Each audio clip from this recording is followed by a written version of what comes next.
The Legend of Vox Machina Season 3 ends with more massive changes to the story, and a hint at an even bigger change to come in Season 4. Oh my god, what happened? Spoilers ahead for the final 3 episodes of The Legend of Vox Machina Season 3, but before we break down the major changes to the season finale, why not take a moment to hit those like and subscribe buttons to help us keep cranking out these videos. But with that out of the way, let's talk Vox Machina finale spoilers. The Legend of Vox Machina Season 3 has fully embraced the idea that this is basically an alternate reality version of the actual play events, and that was in full effect in the final 3 episodes. So let's start with Percy. As many people suspected, his soul was indeed trapped within Orthax via that pistol Anna Ripley used to kill him, and it was a combination of Vax defying the Matron of Ravens and Vex declaring her love to him that freed his soul and allowed it to return to his body, which is of course a major departure from the actual play. Vax putting so much on the line for Percy and declaring his own love for him to help bring him back to his sister felt a little odd and possibly unearned, as the two had only really shared a few moments this season, but honestly we all knew Percy would come back, and this is the way most of us figured it would happen. But weirdly, it did also happen after the fight against Raishan, so Percy did in fact miss out on the final 2 fights of the Chroma Conclave, despite participating in both in the actual play. Pike also remained on her Atheist Cleric arc, which remains a huge change from the original actual play, with no real signs of a resolution to that storyline just yet. And the final fight of the season, just like in Season 1, was ended by Keyleth suddenly gaining some OP power that she had never really used before in the actual play, to become incredibly powerful and kill the main antagonist.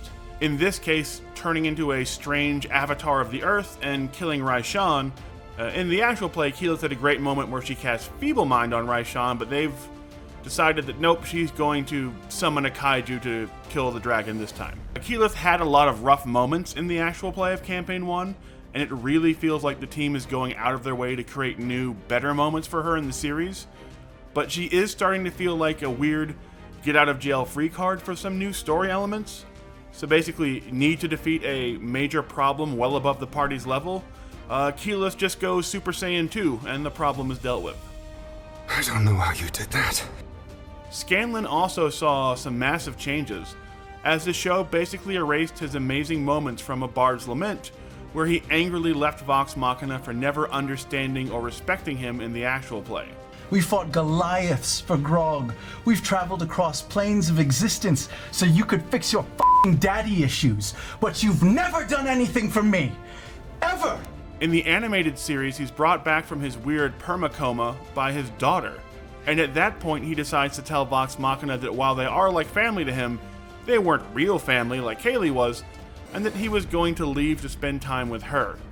It was honestly a little jarring and underwhelming compared to Scanlan's angry, emotional tirade in the actual play, but they had to do something to help set up the biggest change of them all, which appears to be Vox Machina skipping past almost all of Terry and Darrington right to the 1 year later time jump. The final episode ends not with the cast finding Terry and Darrington, but instead with them all going on their own respective 1 year later journeys and splitting apart, which has huge implications for the newly greenlit Season 4.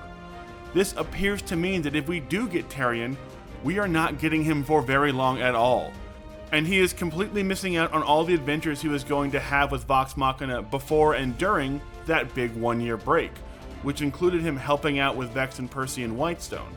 I am literally the least hard man to find. I tell everyone my name, I wear a gold helmet, and I walk around talking about myself.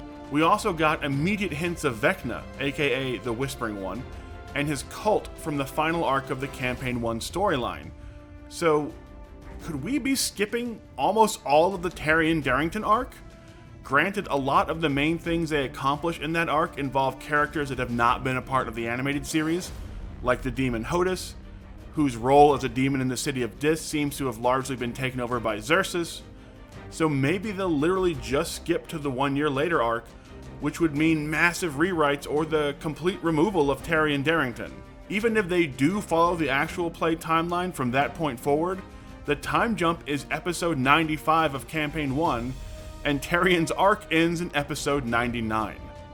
So either he is going to join later and stick around a little longer than he did in the actual play, or Scanlan is going to be back much sooner than expected, and fans are just going to have to live with not very much Tyrion Darrington at all. Either way, it points to massive changes for the fan-favorite character in Season 4, but with the next season officially announced by Amazon, we shouldn't have too long to wait to find out what exactly is happening with Tyrion going forward. So let us know if you were shocked by the finale of Season 3 of The Legend of Vox Machina in the comments, and don't forget to hit those like and subscribe buttons.